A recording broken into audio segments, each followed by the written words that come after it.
Good morning all of you. आपल्याला माहिती आहे की आपल्या स्टुडिओचा थोडासा तांत्रिक बिघाड झाला होता. सगळ्याच गोष्टी रिप्लेस करून टाकल्या आणि प्रयत्न केला आहे की आता कुठली अडचण येणार नाही. ओके, एक 3 दिवसापासून तेच चाललेलं होतं. रात्री शेवटी 10:30-11 वाजता एक 30-40 टेस्टिंग घेतल्या आणि मग नंतर लक्षात आलं की आता काही इश्यू होणार नाही. ठीक आहे, इश्यू झाला तरी त्याच्यावर दुसरा पर्याय दिलेला आहे कंपनीने आपल्याला. आपण आपलं लेक्चर कंप्लीट करून घेऊया. हा जो कायदा आहे छोटासा 2 किंवा 4 मार्कांचा, पण हा कायदा आपण जेव्हापासून सुरू केलाय आपल्याला बराच त्रास झाला. ठीक आहे, पण हरकत नाही.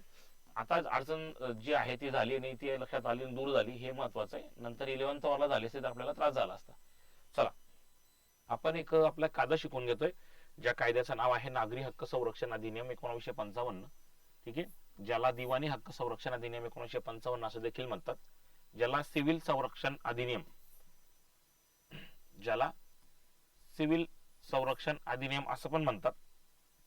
ओके, आणि ज्याला the protection of civil rights 1955 including untouchability असं इंग्लिश मध्ये म्हटलं गेलेलं आहे. ठीक आहे, तर आपण या कायद्यामध्ये कायद्याचा उद्देश बघितला.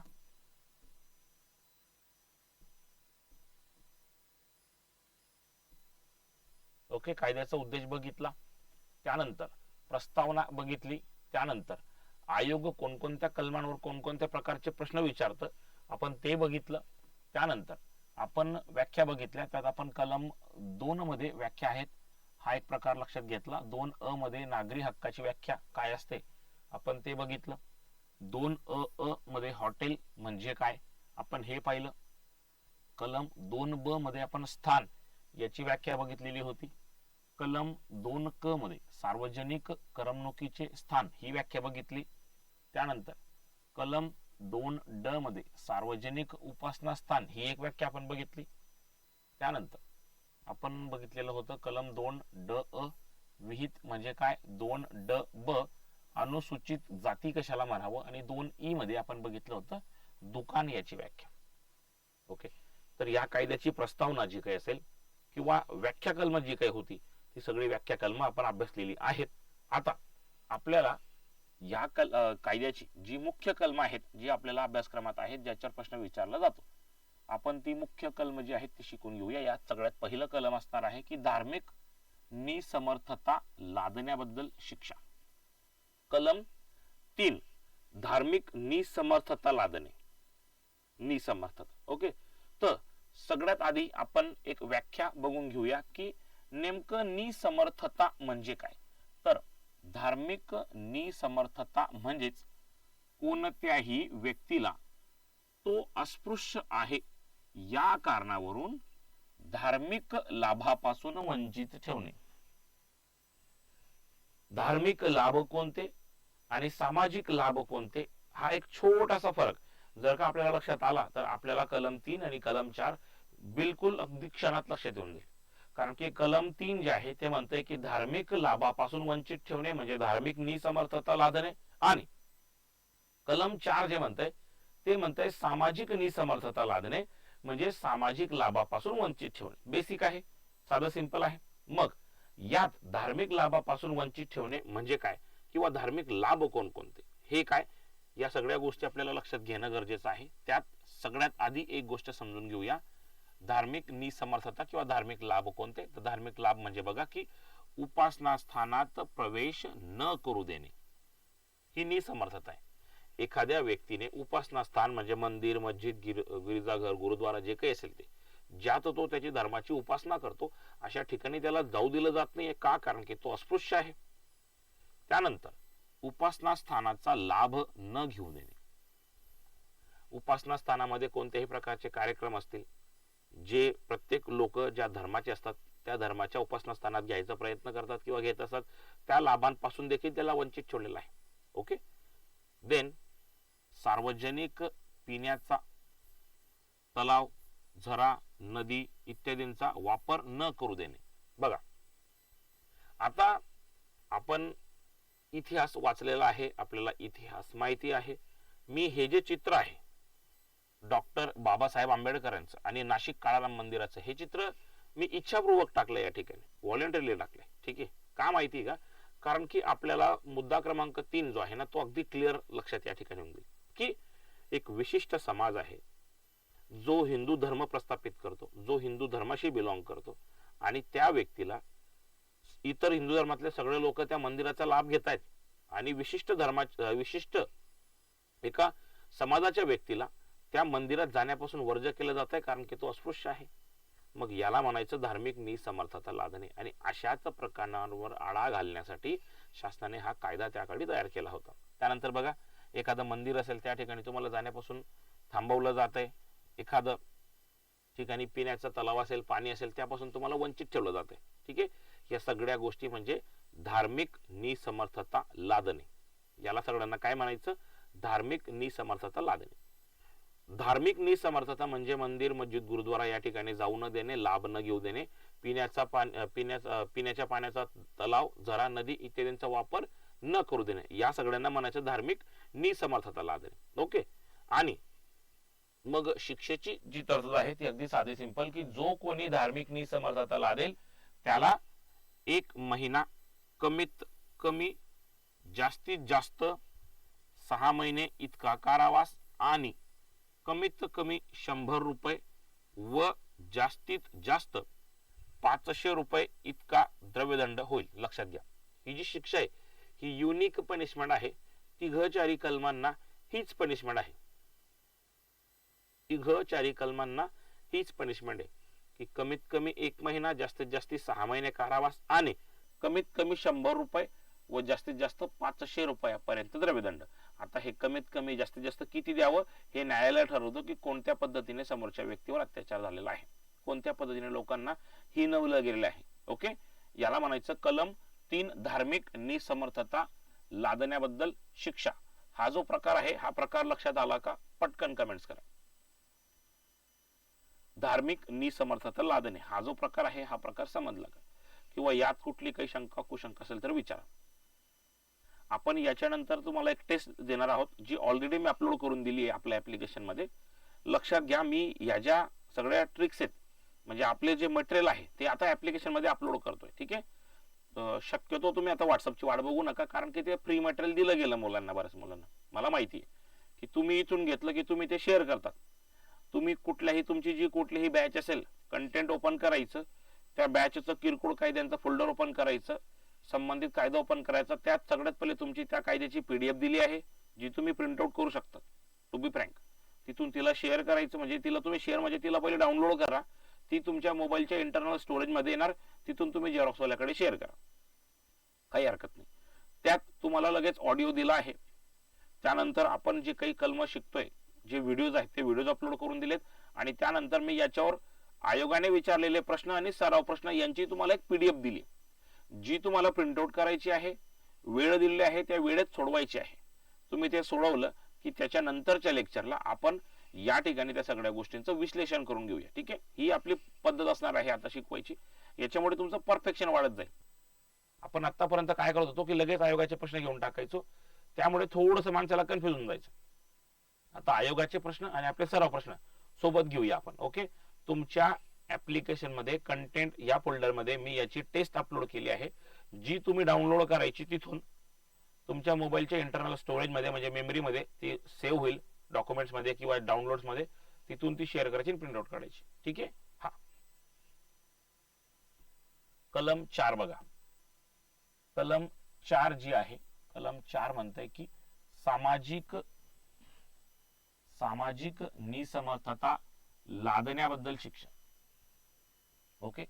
आता हा जो प्रकार आहे हा प्रकार आहे सामाजिक निसमर्थता लादणे.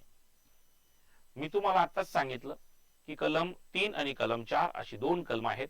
त्या दोघी कलमांमध्ये आपल्याला निसमर्थता लादणे म्हणजे काय हा प्रकार दिलेला आहे. त्यात कलम 3 जे आहे, जे आधी आहे, त्याच्यामध्ये म्हटलंय धार्मिक निसमर्थता आणि जे नंतर आहे सामाजिक निसमर्थता. मग सर कलम 3 मध्ये सामाजिक की 4 मध्ये सामाजिक? तर साहजिक गोष्ट आहे, आधी धर्म येतो नंतर समाज येतो. म्हणजे आपण म्हणतो ना की हिंदू, तुमची जात काय, तर हिंदू XYZ, हिंदू XYZ. आधी हिंदू आपला धर्म आहे सर्वांचा. ओके. त्यानंतर जमात किंवा जात. ठीक आहे. हा, तशा पद्धतीने लक्षात ठेवायचं की आधी धर्म नंतर जात. कलम 4 मध्ये सामाजिक निसमर्थता लादणे म्हणजे काय हा प्रकार दिलेला आहे.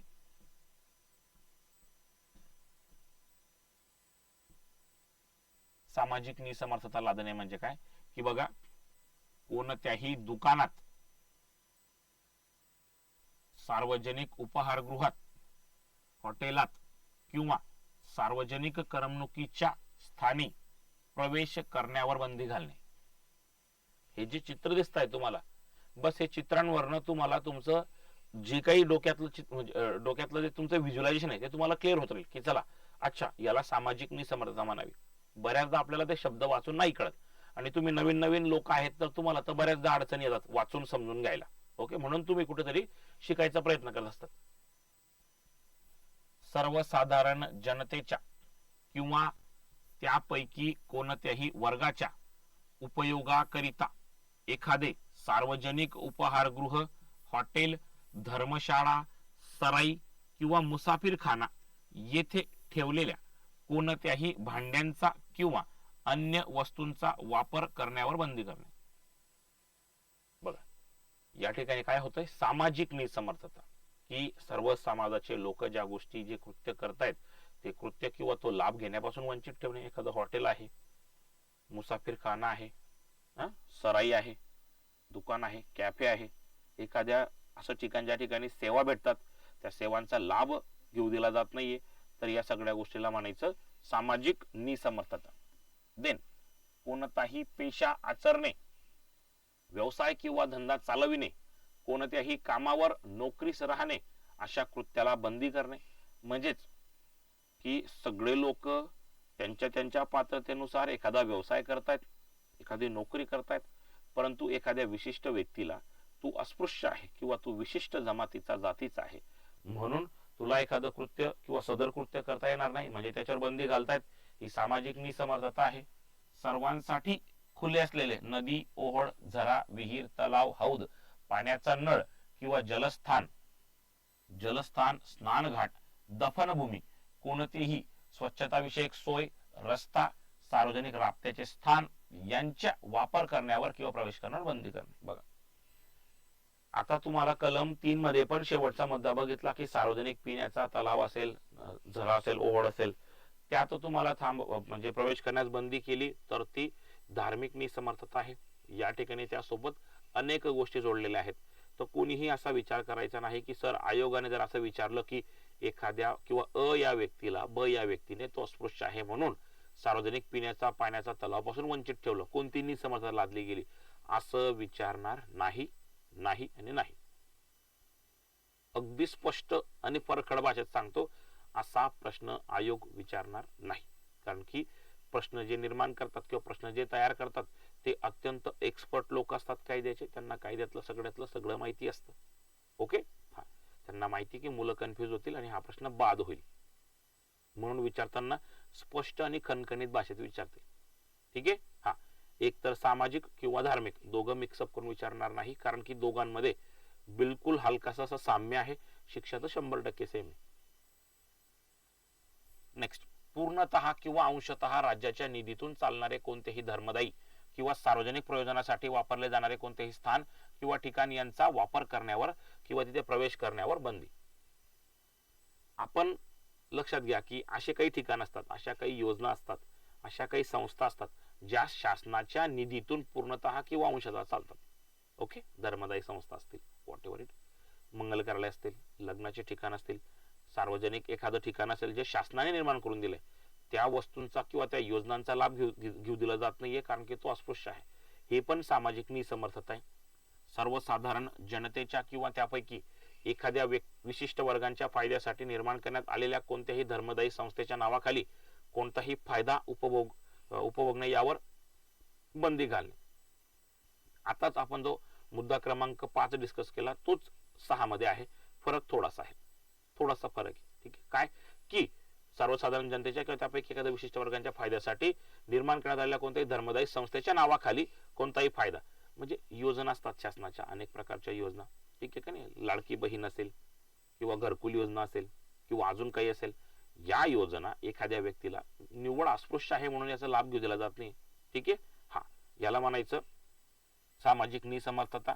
नेक्स्ट, कोणत्याही सार्वजनिक वाहनाचा वापर करण्यावर किंवा त्यात प्रवेश करण्यावर बंदी घालणे. आता तर हा प्रकार काही होत नाही, पण आधी हा प्रकार होत होता की तू अस्पृश्य आहे, तू या वाहनात प्रवेश करू शकत नाही वगैरे वगैरे. नेक्स्ट, कोणत्याही प्रकारच्या स्थानिक भागात एखाद्या राहण्याच्या वास्तूचे बांधकाम करणे, संपादन करणे किंवा तिथे वहिवाट करणे यावर बंदी. हा प्रकार आज पण चालतो, तुम्ही त्याला माना नका मानू. एखाद्या विशिष्ट ठिकाणी जर समजा घर घेण्याचं ठरलेलं आहे, तर एखाद्या व्यक्तीला आज पण घर देण्याचं नाकारतात किंवा आजूबाजूचे लोक हे काकू करतात. ठीक आहे का नाही, त्यांच्या मनामध्ये संकुचित पण अजून पण आहे की विशिष्ट समाजाची व्यक्ती या ठिकाणी येऊ नये राहायला. जे काही असेल ते सामाजिक निसमर्थता आहे. त्यानंतर सर्वसाधारण जनतेला किंवा त्यापैकी एखाद्या विशिष्ट वर्गाला खुल्या असलेल्या कोणत्याही धर्मशाळेचा, सराईचा किंवा मुसाफिरखान्याचा वापर करण्यावर बंदी घालणे. बघा, आपण हा मुद्दा पुन्हा एकदा डिस्कस करतोय की असा कोणताही व्यक्ती आहे जो अस्पृश्य मानला जातोय, त्याला अशा कोणत्याही सार्वजनिक सामाजिक जी ठिकाण आहेत, सराई असेल, मुसाफिरखाना असेल, धर्मशाळा असेल, या ठिकाणी प्रवेश करण्यावर बंदी की नाही, तू कोण आहे, तू अस्पृश्य आहे म्हणून तुला बंदी. सामाजिक निसमर्थता आहे. कोणतीही सामाजिक किंवा धार्मिक रूढी, परिपाठ किंवा उपचार पाळणे अथवा कोणत्याही धार्मिक, सामाजिक किंवा सांस्कृतिक मिरवणुकीमध्ये भाग घेणे किंवा तशी मिरवणूक काढण्यास बंदी घालणे. एखादी व्यक्ती अस्पृश्य आहे म्हणून त्याला या सगळ्या गोष्टी, हे कोणतंही कृत्य करण्यावर बंदी घालण्यात येते. सामाजिक निसमर्थता आहे. जड जवाहीर, दागिने व आभूषणे वापरण्यावर बंदी घालणे. हा प्रकार आधी होता, आता तर काही तुम्हाला कोणी दिसणार नाही, कारण की आपल्या बापाचा पैसा आहे, आपण सोनं घालू की काही पण घालू, पण आधीच्या काळामध्ये होता हा प्रकार.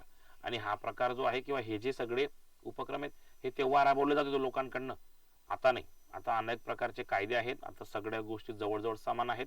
थोडेसे लोक जे संकुचित बुद्धीचे ते जातीयता पाडतात, ते पण काही दिवसांनी नष्ट होऊन जाईल. ठीक आहे. आता हा प्रकार जो आहे याला म्हणायचं सामाजिक निसमर्थता लादणे. आणि जो कोणी कोणत्याही व्यक्तीवर अस्पृश्यतेच्या कारणावरून वर दिलेल्या कोणत्याही प्रकारची सामाजिक निसमर्थता लादेल त्याला कमीत कमी 1 महिने, जास्तीत जास्त 6 महिने इतका कारावास आणि कमीत कमी 100 रुपये व जास्तीत जास्त 500 रुपये इतका द्रव्यदंड अशी शिक्षा होईल. कलम 4 हा जो प्रकार आहे, हा प्रकार लक्षात आला का? आणि कलम 4 व कलम 3 यातला फरक पण लक्षात आला का?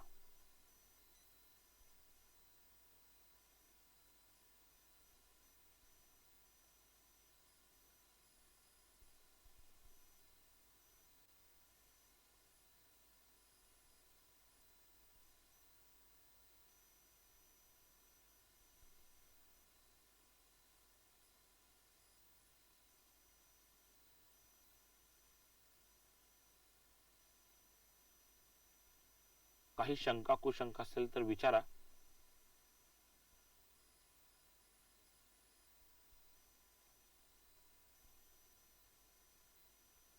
क्लिअर? ओके. त्यानंतर एक महत्वाचा मुद्दा, कलम 7 हा एक प्रकार आहे की अस्पृश्यतेमधून उद्भवणाऱ्या अन्य अपराधांबद्दल शिक्षा. आता हे कसं लक्षात ठेवायचं याची अगदी साधी सिंपल ट्रिक आहे. आपण कलम 3 बघितलं, धार्मिक निसमर्थता लादणे. कलम 4 बघितलं, सामाजिक निसमर्थता लादणे. कलम 7 मध्ये म्हटलं आहे की अस्पृश्यतेमधून उद्भवणारे अन्य अपराध. तर या ठिकाणी बघा, हे 2 चित्र दिले आहेत, याच्यावरनं लक्षात घेऊन घ्यायचं की अच्छा हे अन्य अपराध आहेत. अन्य अपराध म्हणजे एखाद्या व्यक्तीला निवड अस्पृश्य आहे म्हणून शारीरिकरित्या, मानसिकरित्या छळणे, मारहाण करणे. बस सिंपल. हे 2 चित्र जे ते डोक्यात अगदी फिट करून घ्यायचे की अस्पृश्यतेमधून उद्भवणारे अन्य अपराध. धार्मिक नाही, सामाजिक नाही, मंदिरापासून लाभ घेण्यापासून वंचित ठेवलेलं नाहीये किंवा त्याला हॉटेलात जाण्यापासून थांबवलेलं नाहीये, पण त्याला मारहाण केली जाते, मानसिक किंवा शारीरिक छळवणूक केली जाते. का? तर तो अस्पृश्य आहे म्हणून. मग हा प्रकार दिलाय कलम 7 मध्ये. काय म्हटलंय बघा की अन्य अन्य अपराध खालील प्रमाणे की संविधानाच्या अनुच्छेद 17 नुसार अस्पृश्यता नष्ट केल्यामुळे एखाद्या व्यक्तीला उपार्जित होणारा कोणताही हक्क वापरण्यास त्याला प्रतिबंध करणे. साहजिक आहे की एखादी व्यक्ती अस्पृश्य आहे म्हणून तिला कोणत्याही एखाद्या घटकापासून किंवा एखाद्या गोष्टीपासून वंचित ठेवणे आणि तिला मग ती अस्पृश्य आहे म्हणून तिची छेडणूक झाली, म्हणजेच तिला भारतीय संविधानाच्या कलम 17 नुसार जो हक्क प्राप्त होतोय की माझा जो नागरी हक्क आहे तो डावलण्यात आलाय, ठीक आहे, त्याला म्हणायचं अन्य अपराधांपासून निर्माण होणारे अन्य अस्पृश्यतेमधून उद्भवणारे अन्य अपराध, याच्यात त्याला गणलं जातं. मुद्दा क्रमांक 2 बघा की एखादी व्यक्ती असा हक्क वापरताना तिची छेड काढणे, बघा हा जो मुद्दा आहे ना याच्यावर वारंवार हा जो प्रकार आहे याच्यावर भर दिला जातो. इजा करणे, त्रास देणे, अटकाव करणे किंवा अटकाव करविणे किंवा करण्याचा प्रयत्न करणे किंवा एखाद्या व्यक्तीने असा हक्क वापरला या कारणावरून तिची छेड काढणे, तिला इजा करणे किंवा त्रास देणे किंवा तिच्यावर बहिष्कार टाकणे. कलम 7 धार्मिक नाही, सामाजिक नाही, इतर कुठल्याही प्रकारचा त्रास दिला जातो. बघा ज्यात स्पष्ट म्हटलंय की छेड काढणे, इजा करणे, बहिष्कार टाकणे, व्हॉट एव्हर इट. कलम 7 आणि नेक्स्ट तोंडी, लेखी विक्षेपाद्वारे, दृश्य प्रतिरूपणांद्वारे किंवा अन्य प्रकारे कोणत्याही व्यक्तीला, व्यक्ती गटाला किंवा सर्वसाधारण जनतेला कोणत्याही स्वरूपात अस्पृश्यता पाळण्यास चिथावणी देणे किंवा उत्तेजन देणे.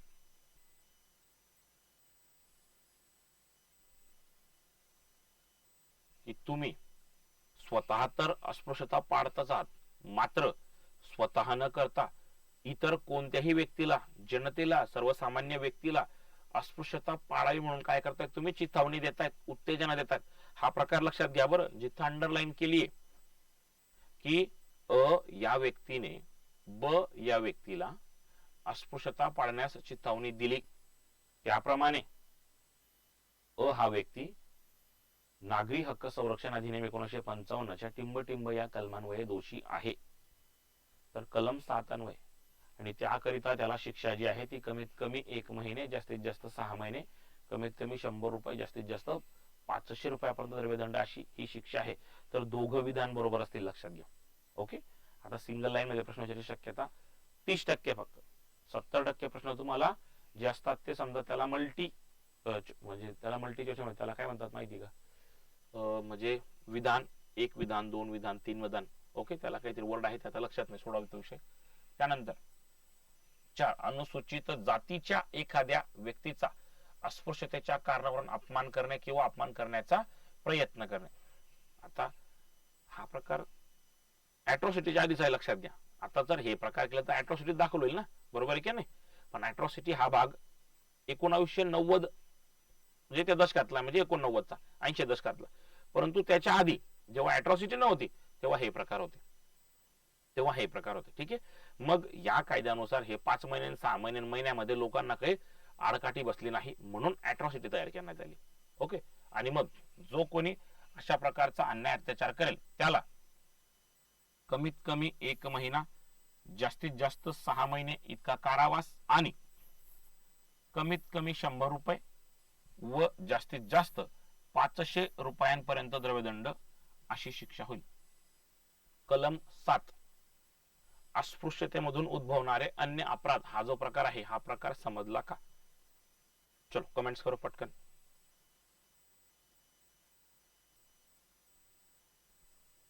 अस्पृश्यतेमधून उद्भवणारे अन्य अपराध म्हणजे थोडक्यात त्या व्यक्तीचा अपमान करणे, त्याची छेड काढणे, त्याला इजा करणे, नुकसान करणे, हे सगळ्या ज्या गोष्टी ना धार्मिक आहे ना सामाजिक लाभापासून वंचित ठेवण्यात आले, त्या व्यक्तीला अस्पृश्य आहे या कारणावरून इतर प्रकारे त्याला समजा त्रास देण्यात आलेला आहे. ओके, मुद्दे छोटे छोटे आता कळतं, पण आयोग जेव्हा प्रश्न विचारतो तेव्हा कन्फ्युजन होतात. ठीक आहे, पण आपण प्रयत्न करतोय की तुम्ही यावेळेस किंवा अशा म्हणजे तुम्ही अशा स्टेजला मी तुमच्याकडनं तयारी करून घेतोय की तुम्ही कन्फ्युज होणार नाहीत. तुम्ही तुमचे मित्र असतील जे इकडे तिकडे क्लास करतात किंवा करणार असतील तर विचारून घ्या मित्रांनो. आपण ज्या सुविधा तुम्हाला एकाच प्लॅटफॉर्मवर एकाच फीज मध्ये देतोय ना ते तुम्हाला कोणीच देणार नाही. ऑडिओसाठी वेगळे पैसे द्यावे लागतील, टेस्ट सिरीज साठी वेगळे पैसे द्यावे लागतील, तुम्हाला पर्सनली गायडन्स तर कोणी देणारच नाही, नाही देणार. माझा प्रयत्न आहे की तुम्हाला सगळ्या गोष्टी विनामूल्य म्हणजे तुम्ही जी फीस दिली त्या फीस मध्ये सगळ्या गोष्टी उपलब्ध करून देऊ, हा प्रयत्न झालेला आहे. ओके, इतके सगळ्या गोष्टी एका प्लॅटफॉर्म मध्ये तुम्हाला कोणीच देणार नाही, देत नाही. ओके, हा. आणि थोडस रुटीनवर मला येऊ द्या, मी रुटीनवर आलो की आपल्याच ऍप्लिकेशन मध्ये ऑनलाईन पद्धतीने कसं, ऑनलाईन पद्धतीने आता हे जे प्रश्न आहेत जे आपण सोडवून घेतोय, हे एकदा सोडवून घेतले म्हणजे आपल्या डोक्यात तुम्ही पुन्हा पुन्हा त्याला काही म्हणजे तो पेज काही तुम्ही पुन्हा काढणार नाही, पुन्हा काही तुम्ही आन्सर शीटवर त्याला सोडवणार नाहीत. आपण त्याच्यावर काय फंडा केलाय माहिती का, की मी या ठिकाणी ऑनलाईन बूट तयार करतो. बूट मीन्स ऑनलाईन अटेम्प्टिंग. ठीक आहे, तो फोल्डर जे असेल त्या फोल्डरमध्ये टेस्ट नावाचा एक फोल्डर तयार होईल आणि त्या ठिकाणी हे सगळे जे सराव प्रश्न आहेत का आयोगाचे आपण विचारलेले, हे सगळे तुम्ही मोबाईल मध्ये सोडवू शकतात. वारंवार बोर होतंय, मोबाईल काढायचा, कंटेंट ओपन करायचं, ऑनलाईन टेस्ट ओपन करायची, उत्तर सोडवायची. यामुळे काय होईल, यामुळे ते उत्तर नेहमी नेहमी नेहमी सोडवण्यात आल्यामुळे तुमची ती संकल्पना क्लिअर होऊन जाईल, तेवढा भाग तुमचा पाठ होऊन जाईल. हा पण प्रकार तुमच्याकडनं मी करून घेणार आहे. ओके, चलो नेक्स्ट स्पष्टीकरण बघा यातले.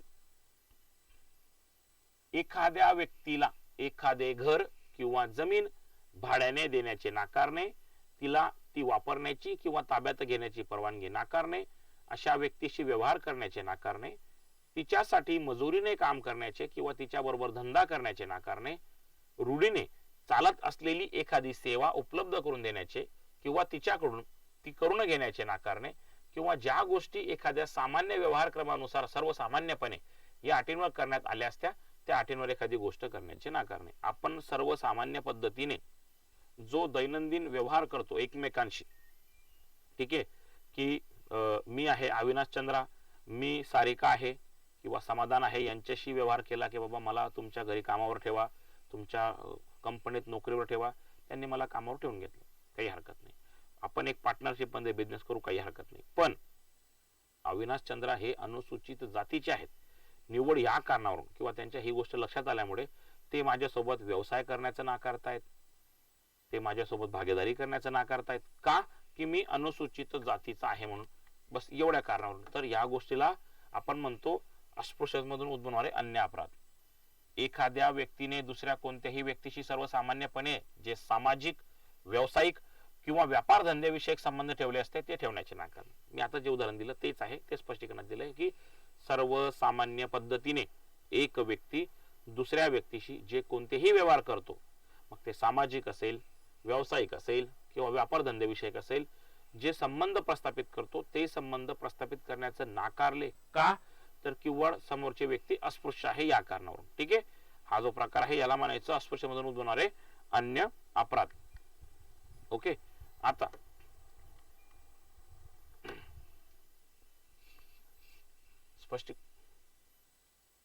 स्पष्टीकरण क्रमांक 2 बघा, की जर एखाद्या व्यक्तीने प्रत्यक्ष किंवा अप्रत्यक्षपणे किंवा अस्पृश्यतेची किंवा कोणत्याही स्वरूपात तिचे पालन करण्याची जाहीर शिकवण दिली, ज्याला आपण चिथावणी देणं म्हटलेलं आहे. एखाद्या व्यक्तीने ऐतिहासिक, तत्वज्ञानाविषयक किंवा धार्मिक कारणांच्या आधारावर किंवा जाती व्यवस्थेच्या कोणत्याही परंपरेच्या आधारावर किंवा इतर कोणत्याही आधारावर कोणत्याही स्वरूपातील अस्पृश्यता पालनाचे समर्थन केले. एकच मुद्दा लक्षात ठेवायचा, जाहीर शिकवण किंवा समर्थन. मग सर आम्ही सगळं पाठ करायचं काय गरज नाही, चिथावणी विषय समाप्त झाला, प्रोत्साहन कट मदत विषय समाप्त झाला. शॉर्टकट लक्षात ठेवायचं. सर हे स्पष्टीकरण एवढं लक्षात ठेवायची गरज आहे का, नाही. फक्त समर्थन, चिथावणी हे जे शब्द मी तुम्हाला मार्किंग करून देतोय एवढं लक्षात ठेवले की बाकीचा बरोबर, काही लक्षात ठेवायची गरज नाही. ती व्यक्ती या कायद्यानुसार अस्पृश्यता पाडण्यास चिथावणी देते किंवा प्रोत्साहन देते असे मानले जाईल.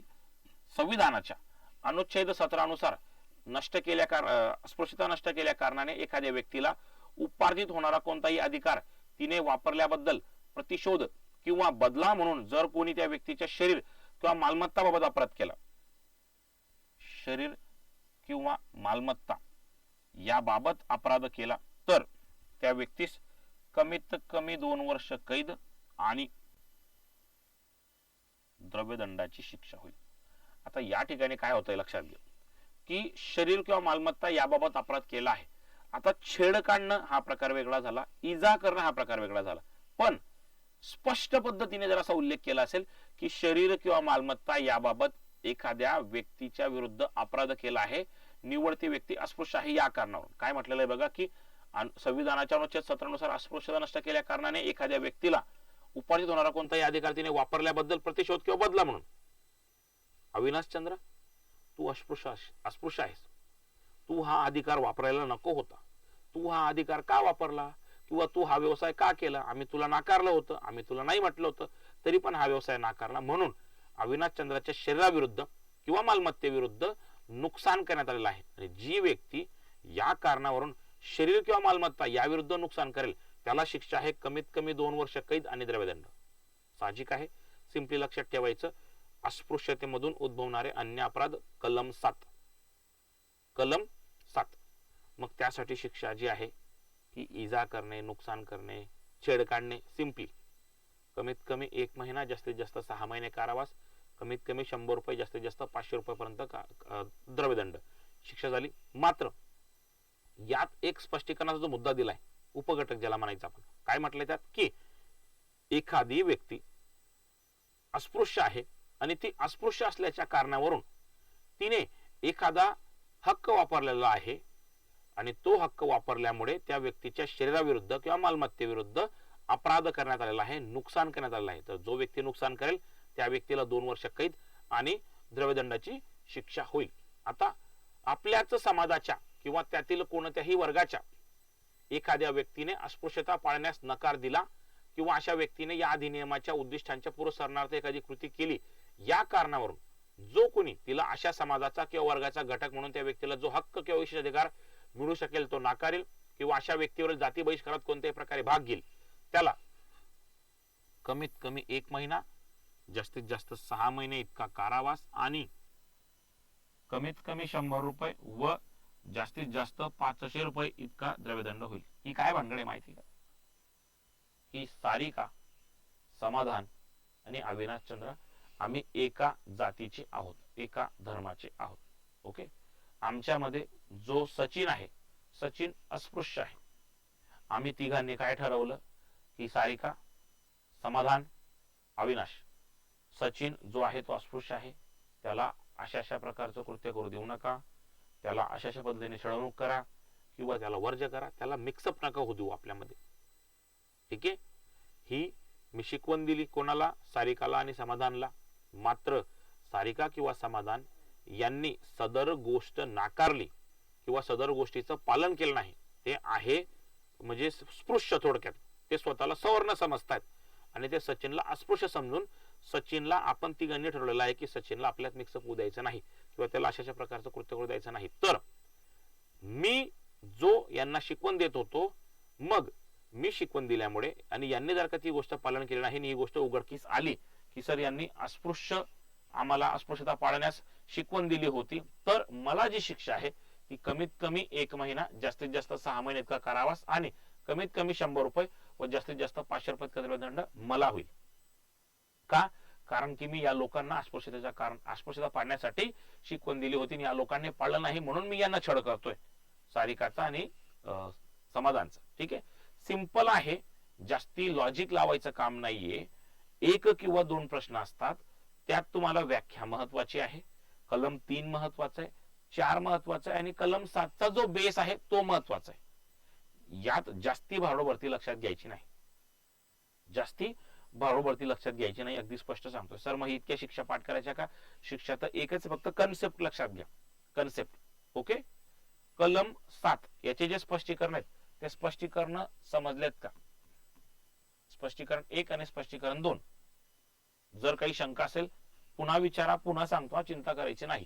परंतु तुम्ही अभ्यास करताना इतकं लक्षात ठेवा की तुम्हाला व्याख्या कलम 3, कलम 4, कलम 7 यांचा जो मूळ भाग आहे त्या मूळ भागावर तुम्हाला प्रश्न विचारला जातो.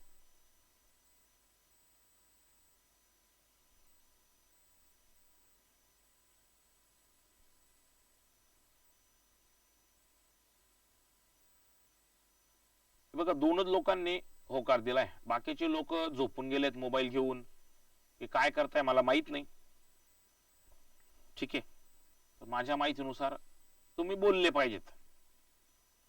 आणि जर तुम्ही इथं बोलायची सवय ठेवली तर तुम्ही खूप स्वतःचं कल्याण करून घेतायत, लक्षात घ्या.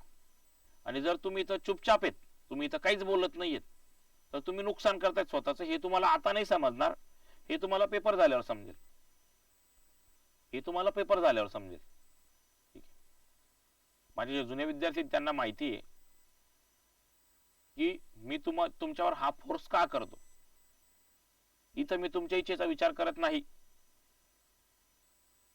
इथं माझं म्हणणं आहे की तुम्ही या ठिकाणी रिप्लाय दिलाच पाहिजे, तुम्ही माझ्याशी हितगुज केलंच पाहिजे. तुम्ही जर हितगुज करत नाहीयेत तर तुम्ही तुमचं नुकसान करतायत. सर आम्ही आमचं काय नुकसान करतोय हे तुम्हाला आता नाही समजणार, हे तुम्हाला पेपर झाल्यावर समजेल. कलम 10 अपराधास अपप्रेरणा. ओके, तुमच्या मोबाईल मध्ये ऑडिओ पण देऊन टाकलेले आहेत. जितका वेळ तुम्हाला याचा वापर करता येईल ऑडिओचा तितका वेळ वापर करा. ओके, युजफुल वस्तू आहे, खूप युजफुल आहे, तुम्हाला खूप उपयुक्त ठरणार आहे. तुम्ही त्याचा वापर 100% करा. अपराधास अपप्रेरणा. आता पाठ नाही करायचे कायदे कोणाला, मी स्पष्ट म्हणतोय. आम्ही तुम्हाला सांगेल की कधी पाठांतर चालू करायचंय, कलम पाठ नाही करायचे. पण वेळ आहे, एक 15 मिनिटं वॉक करतोय, 15 मिनिटं प्रवास करतोय, मोबाईल मध्ये रील्स बघण्यापेक्षा, इकडच्या तिकडच्या चॅटिंग करण्यापेक्षा इयरफोन लावले, चालू केलं, खूप फरक पडेल. खूप खूप खूप फरक पडेल, लक्षात घ्या. कलम 10 अपराधास अपप्रेरणा. जो कोणताही लोकसेवक या अधिनियमाखालील शिक्षापात्र अपराधाचा तपास करण्याकामी बुद्धिपुरस्सर उपेक्षा करील त्याने या अधिनियमाप्रमाणे शिक्षापात्र अपराधास अपप्रेरणा दिली असे मानण्यात येईल. हे जे कलम आहे हे स्पेसिफिक आहे लोकसेवक अपराधास जी अपप्रेरणा देतो त्याविषयी. तुम्ही लोकसेवक आहात, थोडक्यात तुम्ही पोलीस अधिकारी आहात किंवा तुम्ही संबंधित अधिकारी आहात. तुमच्याकडे एखादी व्यक्ती न्याय मागण्यासाठी येते, तुम्ही त्या गोष्टीचा तपास केला पाहिजे, सगळ्या गोष्टीच्या तुम्ही चौकशी केली पाहिजे आणि संबंधित पीडित व्यक्तीला न्याय दिला पाहिजे. आणि जर तुम्ही लोकसेवक असून अशा गोष्टी नाकारतायत तर तुम्ही संबंधित अपराधास अपप्रेरणा देत आहात. ओके, आणि मग तुम्हाला शिक्षा काय, तुम्ही ज्या गुन्ह्यासाठी अपप्रेरणा दिली आहे त्या गुन्ह्याला जी शिक्षा असेल तीच शिक्षा. म्हणजे कमीत कमी महिना, जास्तीत जास्त 6 महिने, कमीत कमी 100, जास्तीत जास्त 500 रुपये द्रव्यदंड इत्यादी. कलम 10 हा प्रकार लक्षात आला का? कसं असतं, बऱ्याचदा तुमच्या मनात काही शंका ज्या आहेत त्या शंका राहून जातात, तुम्हाला ते कळतच नाही. ओके, कळतच नाही, सर याच्यात काय त्याच्यात काय, नंतर मग तुम्ही हिचकिच करतात. तर काहीही हिचकिच करू नका, विचारा. मी पुन्हा सांगतोय की विचारलं पाहिजे की सर हे असं कसं, हे असं कसं, हे मला कळत नाही. ही शंका जी तुमची इथंच क्लिअर झाली पाहिजे. ओके, शंका क्लिअर झाली की पुढे मग टेन्शन येत नाही. तरी माझा प्रयत्न असा आहे की मी तुमच्याकडनं या ठिकाणी टेस्ट पण सोडून घेतोय. टेस्ट सोडल्यामुळे काय होतं ना की तुम्ही आता नाही पण टेस्ट सोडत असताना तरी तुम्हाला कमीत कमी ज्या अडचणी येतील त्या अडचणी तुम्हाला आल्यानंतर तुम्ही मला विचारणार. ओके, कलम 10 अपराधास अपप्रेरणा.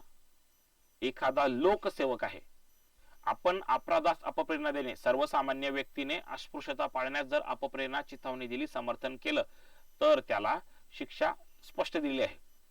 कलम 10 काय म्हणतंय, अपराधास अपप्रेरणा. या ठिकाणी जो एखादा लोकसेवक आहे तो लोकसेवक, त्याला जे कर्तव्य दिले आहे ते कर्तव्य तो पूर्ण करत नाहीये. म्हणजे थोडक्यात एखादी पीडित व्यक्ती जर तुमच्याकडे येते तर तुम्ही त्या पीडित व्यक्तीचं म्हणणं ऐकून घेऊन सगळ्या गोष्टी लिहून योग्य तो तपास चौकशी केली पाहिजे.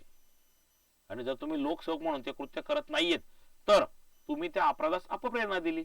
ओके, आणि अपराधास अपप्रेरणा दिली म्हणून तुम्हाला त्या जो काही गुन्हा तुमच्या समोर आलेला आहे त्याला जी मूळ शिक्षा असेल ती शिक्षा तुम्हाला. ओके,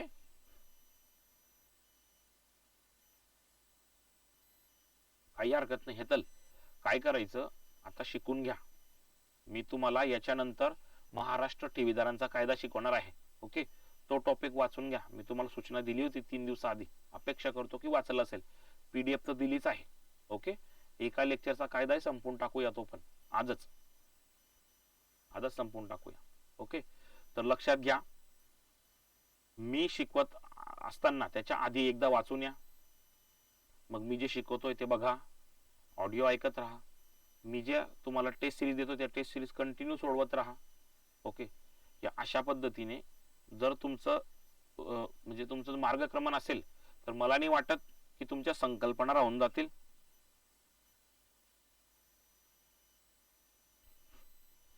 प्रश्न दिलेले आहेत असं करू नका.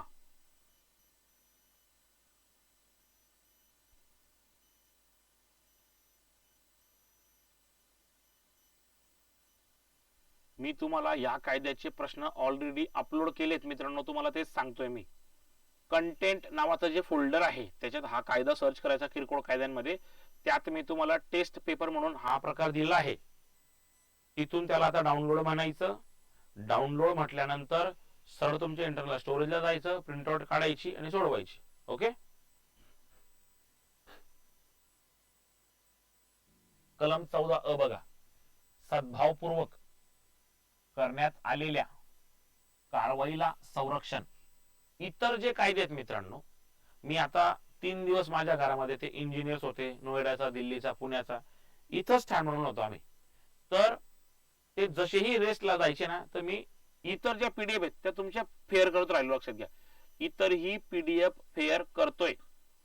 आज शक्यता आहे मी तुम्हाला पुढच्या कायद्यांच्या, जे पुढचे 5-7 कायदे असतील त्यांच्या पीडीएफ मी तुम्हाला आज देणार, तुम्ही ते प्रिंट करू शकता. ओके, जुन्या आहेत त्याच्यामध्ये कुठं सीआरपीसी म्हटलं आहे, आयपीसीची कलम आहेत, त्या सगळ्या गोष्टी चेंज कराव्या लागतात ना बाळांनो ना.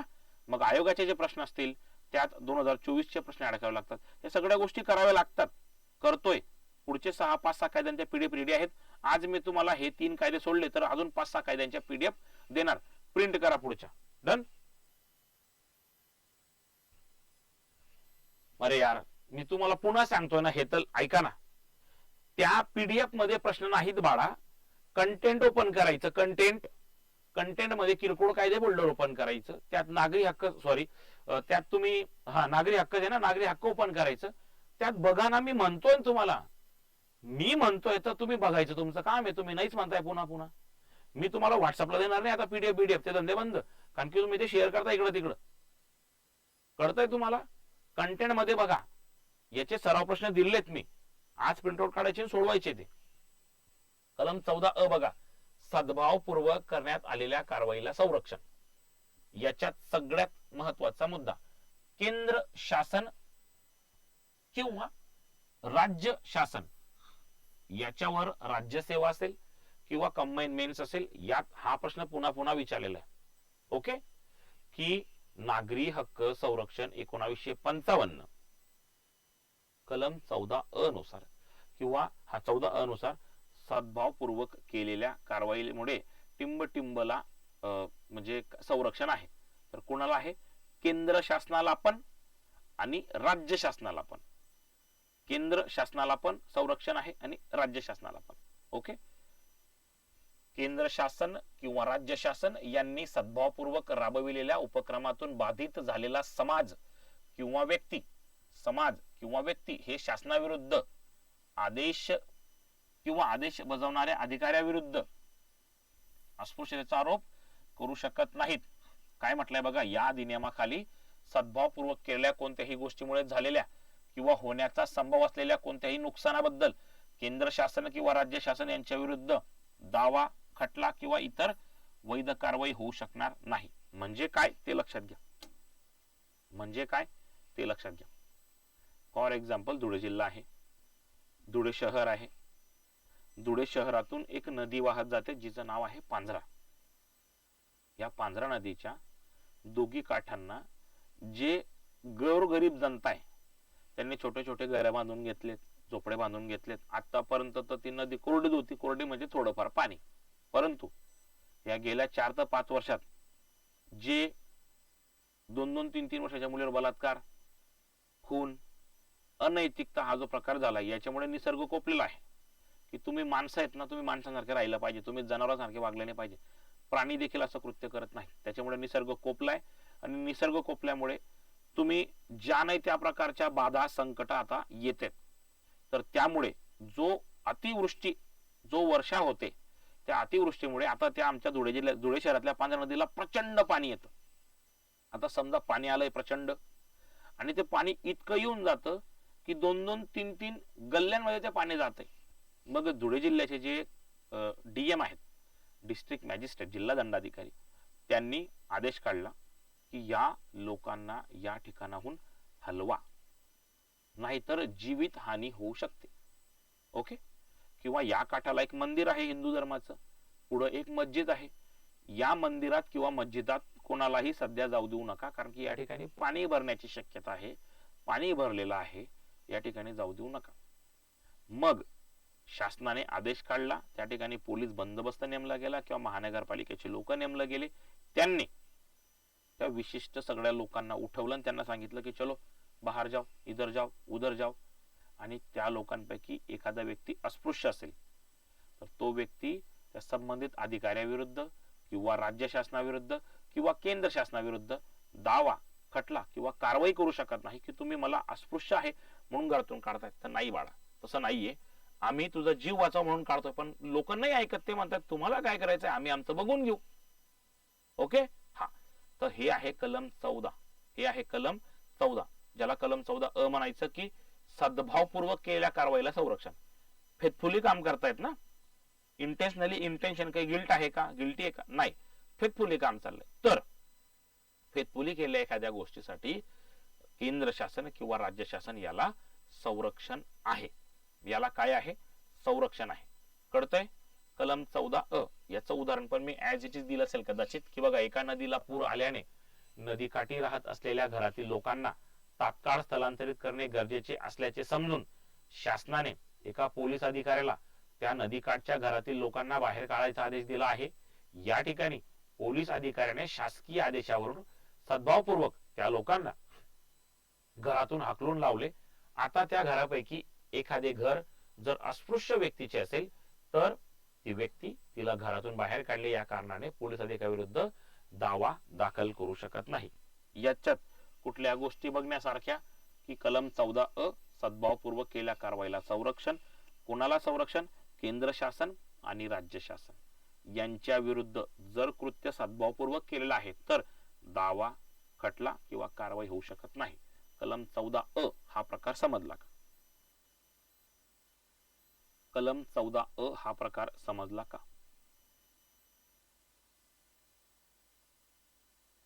आणि या ठिकाणी आपला हा कायदा जो आहे हा कायदा समाप्त झालेला आहे, लक्षात घ्या. ओके. आता याचे आयोगाने विचारलेले प्रश्न आहेत ते आपण, तुम्ही आता ही टेस्ट आधी सोडवायची. ठीक आहे.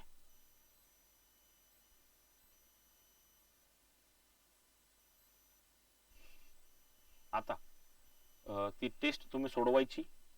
आज तुम्ही ती टेस्ट सोडवली पाहिजे अशी अपेक्षा करतो. आणि मग रात्री आपण अॅट्रॉसिटी ऍक्ट आणि नागरी हक्क दोघांचे प्रश्न बघणार. ठीक आहे. 25-25 प्रश्न दिलेत मी तुम्हाला माझ्या माहितीनुसार.